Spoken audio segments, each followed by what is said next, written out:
জামিআ তিরমিজির 3510 নম্বর হাদিস।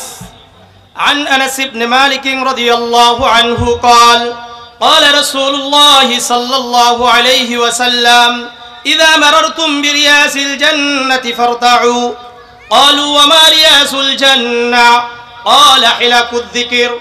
আনাস ইবনে মালিক রাদিয়াল্লাহু তাআলা আনহু বর্ণনা করেন, আল্লাহর রাসূল সাল্লাল্লাহু আলাইহি ওয়াসাল্লাম বলেন, হে আমার সাহাবীরা শোনো, যখন তোমরা জান্নাতের বাগান দেখবে ওই জান্নাতের বাগানে বেশি সময় অবস্থান করবে। সাহাবারা বললেন, ওমা রিয়াসুল জান্নাহ ইয়া রাসূলুল্লাহ ইয়া হাবিবাল্লাহ, দুনিয়াতে জান্নাতের বাগান কোনটি? قال رسول الله صلى الله عليه وسلم حلق الذكر। আল্লাহর রাসূল সাল্লাল্লাহু আলাইহি ওয়াসাল্লাম বললেন, পৃথিবীতে জান্নাতের বাগান হলো ওয়াজ মাহফিল জিকিরের হালকা। বুঝা আসছে? আপনাদের সুবহানাল্লাহ একটু ধীর, সুবহানাল্লাহ নাই, যেহেতু সুবহানাল্লাহ বলছেন না, এই জন্য সুবহানাল্লাহর গুরুত্বের উপর একটা হাদিস দুটা হাদিস বলা উচিত। জামিআ তিরমিজির 3462 নম্বর হাদিস। عن عبد الله بن مسعود رضي الله عنه قال قال رسول الله صلى الله عليه وسلم لقيت إبراهيم ليلة أسري بي। আব্দুল্লাহ ইবনে মাসউদ রাদিয়াল্লাহু তাআলা আনহু বর্ণনা করেন, আল্লাহর রাসূল সাল্লাল্লাহু আলাইহি ওয়াসাল্লাম বলেন, মিরাজের রাত্রিতে ইব্রাহিম আলাইহিস সালাতু ওয়াস সালামের সাথে আমার সাক্ষাৎ হলো। ফাকালা ইয়া মুহাম্মদ, ইব্রাহিম আলাইহিস সালাতু ওয়াস সালাম আমাকে সম্বোধন করলে বললেন, ইয়া মুহাম্মদ, হে মুহাম্মদ, আকরি উম্মাতাকা মিন্নিস সালাম, আপনি আমার পক্ষ থেকে আপনার উম্মতকে সালাম পৌঁছে দেন। ওয়া আখবিরহুম, এবং তাদেরকে আপনি সুসংবাদ দিয়ে দেন, আন্নাল জান্নাতা তাইয়িবাতুত তুরবাতি, জান্নাতের জমিন হলো সুগন্ধিময়, ওয়া আজমাতুল মাই, জান্নাতের পানি হলো সুস্বাদু, ওয়া আন্নাহা কিআন, আর জান্নাতের ভূমিটা কিন্তু একবারে উর্বর, খালি জমি, কোনো জমিতে গাছগাছালি নাই, কোনো গাছ নাই। আল্লাহর রাসূলকে ইব্রাহিম আলাইহিস সালাতু ওয়াস সালাম বললেন, আপনার উম্মতকে বলে দেন, তারা যদি জান্নাতে গাছ লাগাইতে চায়, চারা লাগাইতে চায়, আন্না গিরাসাহা সুবহানাল্লাহ ওয়ালহামদুলিল্লাহ লা ইলাহা ইল্লাল্লাহ আল্লাহু আকবার। ইব্রাহিম আলাইহিস সালাতু ওয়াস সালাম আমাদের রাসূল মুহাম্মদুর রাসূলুল্লাহকে বললেন, আপনার উম্মতকে বলবেন, তারা যখন সুবহানাল্লাহ বলবে সঙ্গে সঙ্গে জান্নাতে একটি করে গাছ লেগে যাবে। আবার যখন আলহামদুলিল্লাহ বলবে সঙ্গে সঙ্গে জান্নাতে একটি করে গাছ লেগে যাবে। আবার যখন বলবে লা ইলাহা ইল্লাল্লাহ সঙ্গে সঙ্গে জান্নাতে একটি করে গাছ লেগে যাবে। আবার যখন বলবে আল্লাহু আকবার সঙ্গে সঙ্গে জান্নাতে একটি করে গাছ লেগে যাবে। তাহলে গাছ লাগানো দরকার আছে? কারা কারা চান? তাহলে সুবহানাল্লাহ বলবেন তো। আরেকটা হাদিস শুনেন, জামিআ তিরমিজির 3465 নম্বর হাদিস।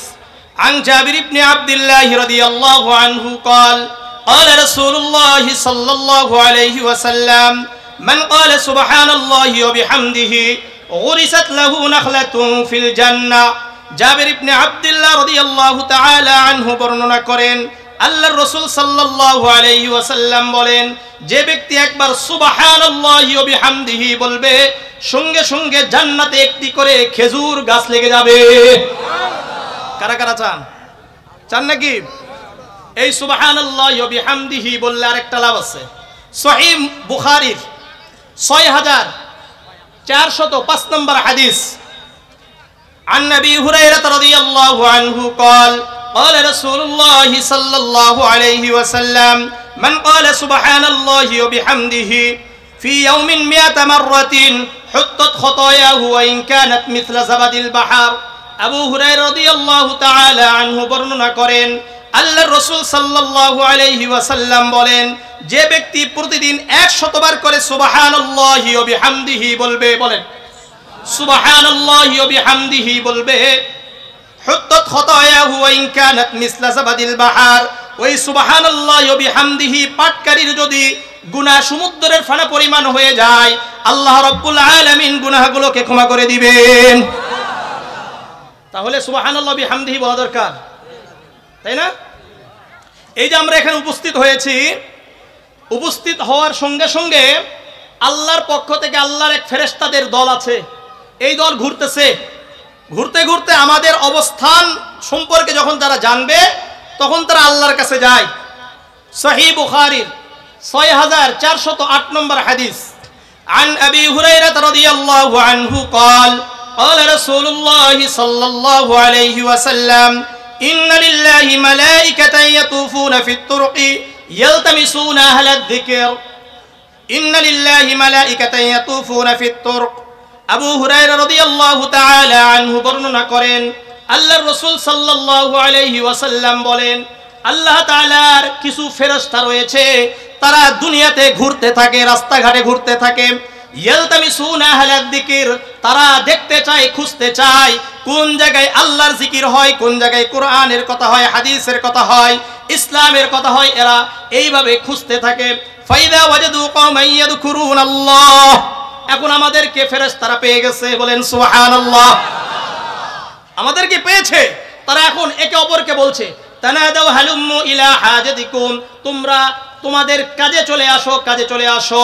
ফায়াহুফুনাহুম বিআজনিহাতিহিম ইলা সামাঈদ দুনিয়া, যখন এখানে উপস্থিত হয়ে গেছে এরা, হওয়ার পরে ফায়াহুফুনাহুম বিআজনিহাতিহিম ইলা সামাঈদ দুনিয়া, নিজেদের পাখাগুলো দ্বারা আমাদেরকে বেষ্টন করে দুনিয়ার প্রথম আসমান পর্যন্ত চলে গেছে। ফায়াকুলু মা ইয়াকুলু ইবাদি, আল্লাহ বলেন এই ফেরেশতাদেরকে বলছেন, ফায়াসআলুহুম রাব্বুহুম ওয়া হুয়া আ'লামু মিনহুম, আল্লাহ রাব্বুল আলামিন ফেরেশতাদেরকে জিজ্ঞাসা করেন, যদিও ফেরেশতাদের থেকেও বেশি কে জানেন? আল্লাহ জানেন, কিন্তু আমাদের সম্মানার্থে আল্লাহ তাআলা ফেরেশতাদেরকে জিজ্ঞাসা করছেন, মা ইয়াকুলু ইবাদি, আমার বান্দারা কি বলে, আমার বান্দারা কি চায়, কি বলে। ফায়াকুলুন ইকাব্বিরুনাক ওয়া ইউসাব্বিহুনাক ওয়া ইয়াহমাদুনাক ওয়া ইউমাজ্জিদুনাক, ফেরেশতারা বলে আপনার বান্দারা ইউসাব্বিহুনাকা, আপনার তাসবিহাত বর্ণনা করছেন, আপনার তাসবিহাত মানে আপনার তাসবিহাত গুণ বর্ণনা করছেন, ওয়া ইউকাব্বিরুনাক, আপনার বরত্ব বর্ণনা করছেন, ওয়া ইয়াহমাদুনাক, আপনার প্রশংসা করছেন, ওয়া ইউমাজ্জিদুনাক, আপনার মর্যাদা বর্ণনা করছেন, বলেন সুবহানাল্লাহ। এখন আল্লাহ বলছেন, হাল রাআউনি, তারা কি আমাকে দেখেছে? ফায়াকুলুনা লা ওয়াল্লাহি ইয়া রাব্বি মা রাআউকা, ফেরেশতারা বলে আল্লাহ আপনার বান্দারা আপনাকে দেখে নাই। আবার আল্লাহ বলেন, ফাকাইফা লাউ রাআউনি, তারা যদি আমাকে দেখতো কি অবস্থা হতো? ফায়াকুলুনা কানু লাকা আশাদ্দা ইবাদাতান, তখন এই ফেরেশতারা বলে, আয় আল্লাহ যদি আপনাকে তারা দেখতো তাহলে আরো বেশি আপনার ইবাদত করতো। ওয়া আশাদ্দা লাকা তাহমিদান ওয়া তামজিদান, আরো বেশি আপনার মর্যাদা বর্ণনা করত, আরো বেশি আপনার সম্মান, আপনার প্রশংসা বর্ণনা করত। ওয়া আকসারু লাকা তাসবিহান, আরো বেশি আপনার তাসবিহাত বর্ণনা করত। আল্লাহ আবার বলেন, ফামা ইয়াসআলুনি, আমার বান্দারা আমার কাছে কি চায়? ফেরেশতারা বলে, ইয়াসআলুনাকাল জান্নাহ, আপনার এই বান্দারা আপনার কাছে জান্নাত চায়।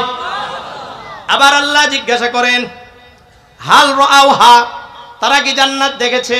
ফায়াকুলুনা লা ওয়াল্লাহি ইয়া রাব্বি মা রাআউহা, ফেরেশতারা বলে আল্লাহ আপনার বান্দারা জান্নাত দেখে নাই। আবার আল্লাহ বলেন, ফাকাইফা লাউ আন্নাহুম রাআউহা, তারা যদি জান্নাত দেখতো তাহলে কি অবস্থা হতো? ফায়াকুলুনা লা, ফায়াকুলুন, তখন ফেরেশতারা বলে আল্লাহ যদি তারা জান্নাত দেখতো, কানু আশাদ্দা আলাইহা হিরসান, জান্নাতের প্রতি আরো বেশি লোভী হয়ে পড়তো। ওয়া আশাদ্দা লাহা তলাবান, জান্নাতকে নেওয়ার জন্য আরো বেশি খোঁজ খবর নিত। ওয়া আযমা ফিহা রাগবাতান, জান্নাতের ব্যাপারে আরো বেশি আগ্রহী হয়ে পড়তো। আবার আল্লাহ বলেন, ফামিম্মা ইয়াতাআওয়াজুন, আমার বান্দারা কোন জিনিস থেকে পানাহ চায়, কোন জিনিস থেকে বাঁচতে চায়? ফায়াকুলুনা মিনান নার, ফেরেশতারা বলে আল্লাহ আপনার বান্দারা জাহান্নাম থেকে বাঁচতে চায়। আবার আল্লাহ বলেন, হাল রাআউহা, তারা কি জাহান্নাম দেখেছে? ফায়াকুলুনা লা ওয়াল্লাহি ইয়া রাব্বি মা রাআউহা, ফেরেশতারা বলে আল্লাহ আপনার বান্দারা জাহান্নাম দেখে নাই। আবার আল্লাহ জিজ্ঞাসা করেন, ফাকাইফা লাউ রাআউহা, তারা যদি জাহান্নাম দেখতো কি অবস্থা হতো। ফেরেশতারা বলে কানু আশাদ্দা মিনহা ফিরারান ওয়া আশাদ্দা লাহা মাখাফাতান, আরো বেশি জাহান্নাম থেকে তারা বাঁচার জন্য চেষ্টা করত, ওই জাহান্নামকে ভয় করে জাহান্নামের কোনো কাজ করত না। সঙ্গে সঙ্গে আল্লাহ বলেন ফাউশহিদুকুম, হে আমার ফেরেশতারা তোমরা সাক্ষ্য থাকো, আন্নী কদ গফারতু লাহুম, আমি আল্লাহ ওই মাহফিলে যত মানুষ বসেছে সবাইকে ক্ষমা করে দিলাম। এখন একজন ফেরেশতা তাদের মধ্য থেকে বলবেন ফায়াকুলু মালাকুম মিনাল মালাইকাতি ফুলানুন লাইসা মিনহুম, আয় আল্লাহ উমুক বান্দা আপনার তাদের অন্তর্ভুক্ত নয়, ইন্নামা জাআ লিহাজাতিন, এ নিজের কাজে আসছে। এখানে কিসের কাজে? নিজের কাজে এই মাহফিলে আসছে, আপনার জন্য আসে নাই। তখন আল্লাহ বলবেন হুমুল জুলাসা উলা ইয়াশকা বিহিম জালিসুহুম, এটা এমন একটি মজলিস যেই মজলিসে যেই উদ্দেশ্যে আসুক না কেন আল্লাহ রাব্বুল আলামিন তাদেরকে ক্ষমা করে দিবেন।